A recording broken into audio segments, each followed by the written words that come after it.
Everyone, welcome to my channel CS Mind Morsels. We concluded our last video with the introduction of UPSC and UPPSC examination pattern. Both UPSC and UPPSC have a significant focus on history.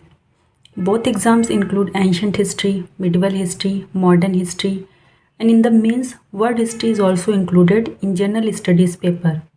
UPPSC places a slightly stronger emphasis on regional history and the history of Uttar Pradesh. Let's first discuss ancient history syllabus of UPSC and UPPSC. This table comparing syllabus of ancient history. Ancient history will cover following topics: Paleolithic age, Mesolithic age, Neo-Chalcolithic age. After that we will be studying Indus Valley civilization, Vedic age, and then Mahajanpadas. Now after this we will discuss Mauryan Empire, post-Mauryan period, Gupta period, early medieval history. Now the subtopics which we'll be studying are mentioned here. These are the topics which we'll be studying in the ancient history. Today we will be exploring the chapter of class 6 NCERT, our past one. First, I think we should take a look at the content. Now first thing is, why study history? NCERT has posed us a question: why are we focusing on studying history? The study of the history help us understand how our earlier societies were, what they ate, how they lived, what were their culture. Learning about their culture, society, food habits, and clothes will give us insight how past events shaped our present and future. Chapter name is What, Where, How, and When. We will see how these seemingly simple lessons are crucial for your UPSC and UPPSC preparation. Now this chapter focuses mainly on events around the Stone Age. So the Stone Age is divided into three parts, three periods. And these three periods are based on the development of stone tools and how people lived during this time. So the Paleolithic age, Mesolithic age, and Neolithic age. And this chapter mainly focuses around Paleolithic age. Let me give you a brief idea about the Stone Age. Now the Paleolithic age, early humans used simple tools by chipping larger stone. These stones were mainly used for cutting and scraping. Now after that, Mesolithic age comes. Now in the Mesolithic age, tools became more complex. People developed smaller, specialized tools, and these specialized tools were called microliths. These were attached to wooden handles to create more effective weapons. Now after that comes Neolithic age. In this age, tools became more refined with smooth polished edge. As people settled down, they began to make tools for building and cooking. First of all, let's get ourselves familiar with the concept of BC and AD. Now we will come across this term frequently. For UPSC and UPPSC, knowing the BC and AD dating system will aid in understanding the chronology of ancient civilization, rulers, and the major historical developments.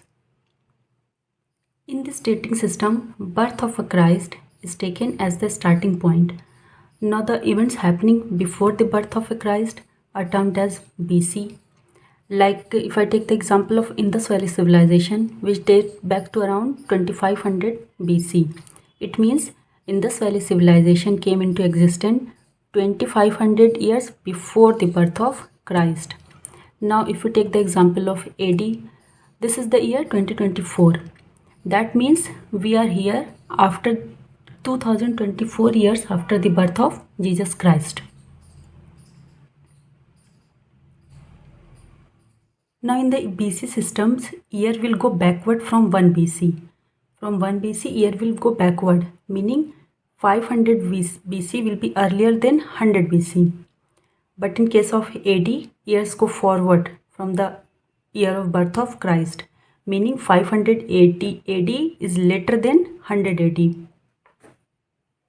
Nowadays, modern scholars use BCE and CE as a secular alternative. This notation is used to avoid any religious connotation, making it more inclusive in nature. Moving on to where did people live? History is like a giant puzzle, and understanding where people lived will help us piece together their lives. As we know, water is essential for civilization. Water is needed for drinking, sanitation, and agriculture. It is also needed for trade and transportation. For example, Harappan civilization used to actively trade with Mesopotamia, which is a present day Iraq. Now, as you can see in the map, people used to live around the water bodies. Now, the Narmada River, people used to live here, and the Indus Valley civilization. Here you can see in the map, Indus River. This is where Mohenjo-daro and Harappan civilization is found. Prehistoric people were hunter-gatherer, meaning either they hunted animal or gathered wild plants for food. They were nomads, meaning they did not have permanent home. They kept moving from one place to another place, often in search of food. We will discuss in detail why they were constantly moving from one place to another in a short while. At some point, they started living in caves. It might be because cave offered protection from harsh weather condition. Another reason can be caves offered a degree of protection from predators and other threats. Some famous caves are Bhimbetka caves, which is in Madhya Pradesh, and there is a Kurnul caves. We will get to know in detail about these things in a later chapter. Slowly people started settling down and shifted to agriculture activity. The start of agriculture was a pivotal moment in human history. The process of settling down and developing agriculture was gradual and it varied across different regions. Now there is a mention of Suleiman and Kirtar hills to the northwest. Now here Suleiman Kirtar hills can be found. Now it is written, then people began to grow crops such as wheat and barley about 8,000 years ago in these places. Now the rice was first grown around these places. As you know, rice is a water intensive crop, so it might have grown around the area where there is abundance of water. Slowly these settlements turned into villages and then cities. Some ancient civilizations which flourished around rivers are Magad Empire, which was around Ganga River. As you can see in the map, around here. And Indus Valley civilization around here.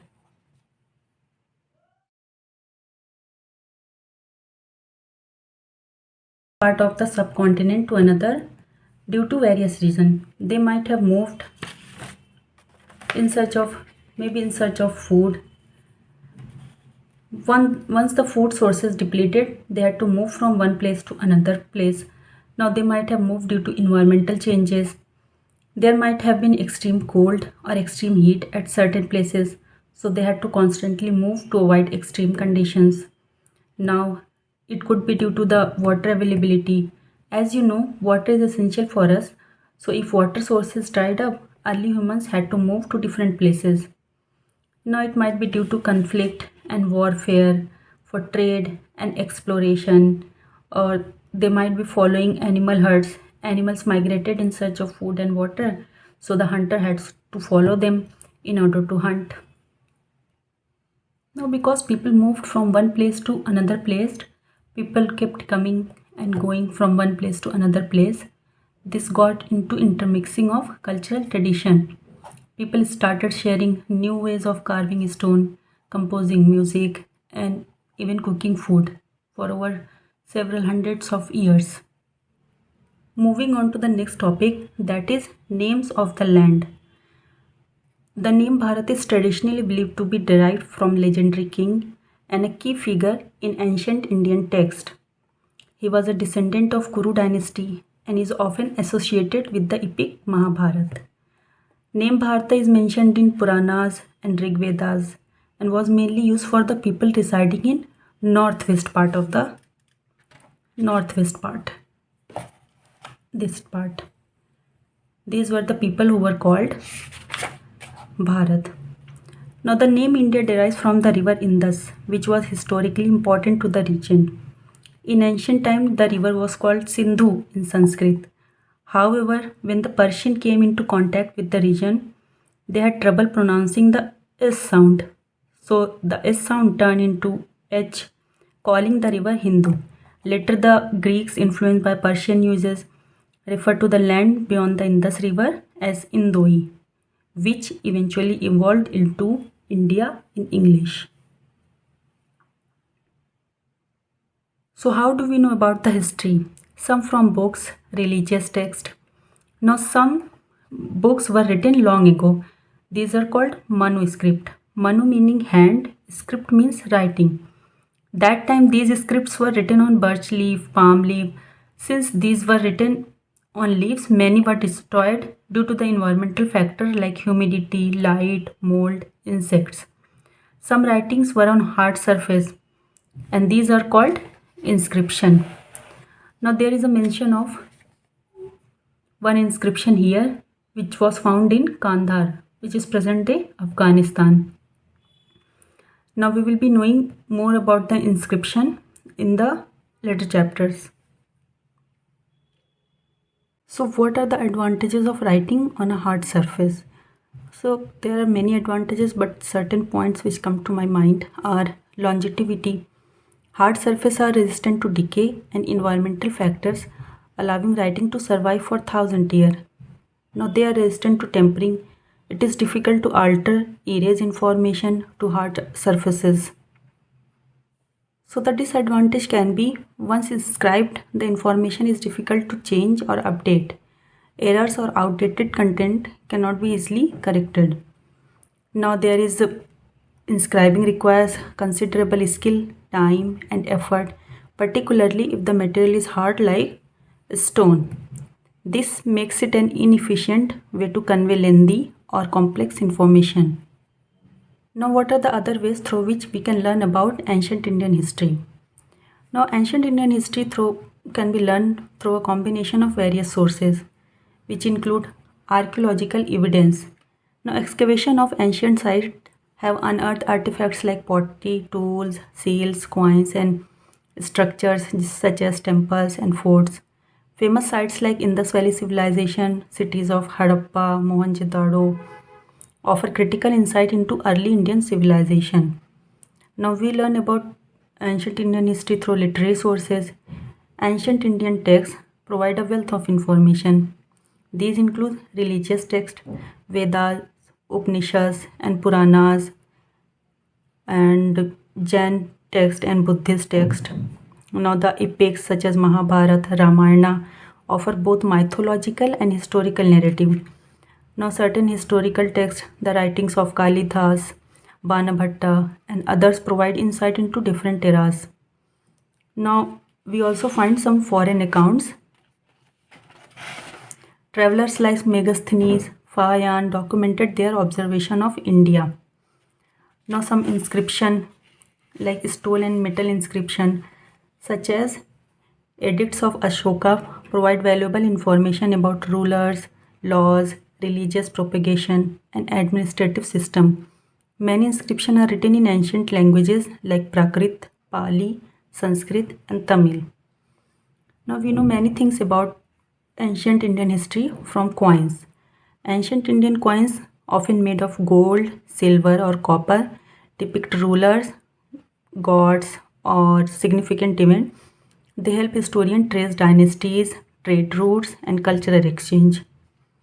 Now there are some monuments and architecture which offer insight into ancient history.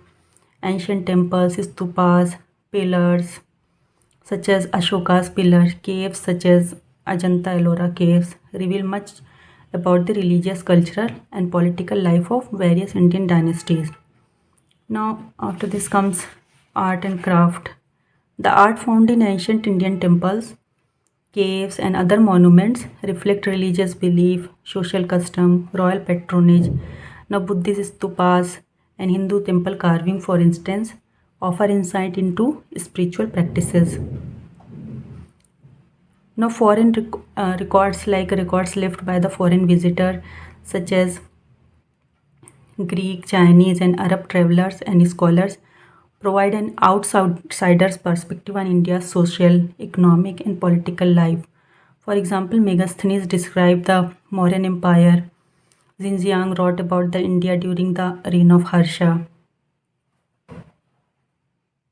I forgot to discuss this question with you. Do you think cloth is found frequently by archaeologists? Now, although it is relatively rare due to its perishable nature, but archaeologists have found cloth. For example, cloth from ancient Egypt, which has been found in tomb. Well-preserved cloth with the frozen remains of ancient people have been found, like Odsi the Iceman. Now here concept of BC and AD is mentioned, which we have already studied, so I am leaving this. Now the first question is, we have to interview an archaeologist. Prepare a list of 5 questions that you would like to ask her or him. Now NCERT is asking you to imagine the scenario. I will strongly recommend you to do all the exercises if you are preparing early for civil services. Now the first question coming to my mind, which I would be asking to an archaeologist, is how do you determine where to dig and what to look for? Now the another question can be what educational background and skills are necessary for someone aspiring to be archaeologist. Now third question can be what tools and equipment do you use for excavation? And the fourth question can be how do you ensure that artifacts are well preserved during excavation?